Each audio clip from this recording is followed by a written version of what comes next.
The big banks and fintech companies have declared war on cash. It's time for us to push back. I'm Robert Barwick with the Citizens Party. The big four banks want to eliminate cash.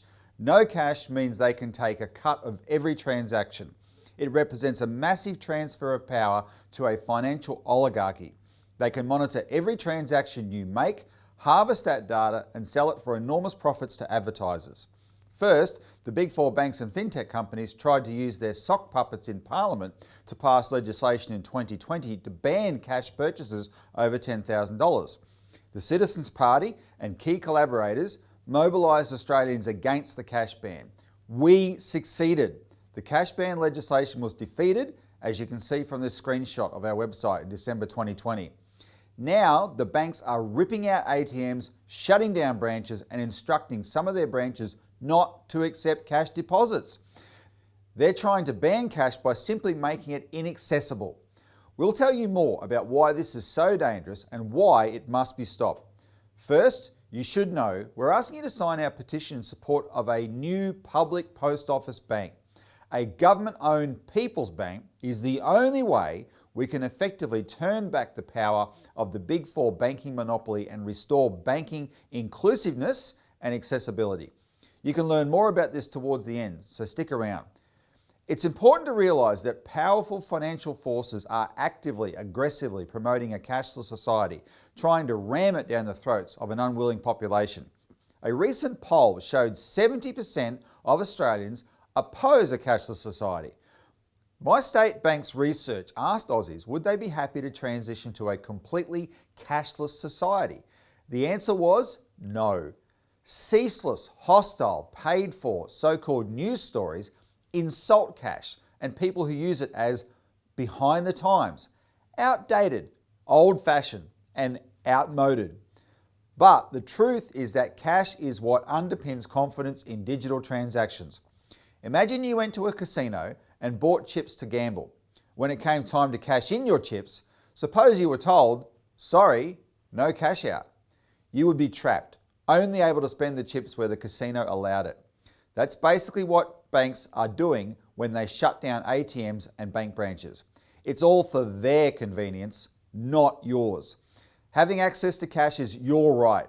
Another analogy, suppose you began to hear that the owners of Uber were aggressively promoting a society without bicycles. Hang on, you might say. I might take an Uber now and again if I'm feeling a bit tipsy, but what's that got to do with banning bikes? You see, why should using digital transactions mean we can't or shouldn't still be able to use cash? In fact, the cashless society is a terrible idea. The glaring fact is Australia simply does not have uniform or reliable internet and mobile phone service. On top of that, a cashless society is a euphemism for a type of enclosure around you by the fintech companies and the big banks. With a cashless society, there is a huge risk of authoritarian governments using people's dependence on digital money to control behaviour. All they would need to do is flip a switch to disable your card and suddenly you'd be penniless. Sovereignty involves redeemability and choices. An international banking oligarchy wants to lock you into their system by denying you the ability to redeem your money in the form of cash. Only a government-owned bank would be powerful enough to compete with the private banking monopoly. We propose one that operates in post offices. The idea is not new or radical. Australia had a People's Bank created by the government in 1911, but privatised in 1996. Postal operators offering banking services exist in dozens of other countries around the world. Japan Post is an example of a highly successful postal bank.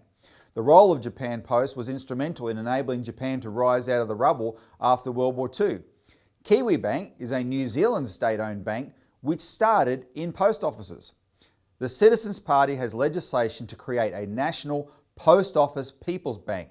MPs and senators from every party have voiced support for such a bank. Many local councils have passed resolutions calling on the Parliament to create such a public bank. We urge you to sign our petition and join the struggle. The clock is ticking on a new global financial crisis and the situation is intensely urgent. Please sign our petition and help spread the word. Spoken and authorised by Robert Barwick, Citizens Party, Melbourne.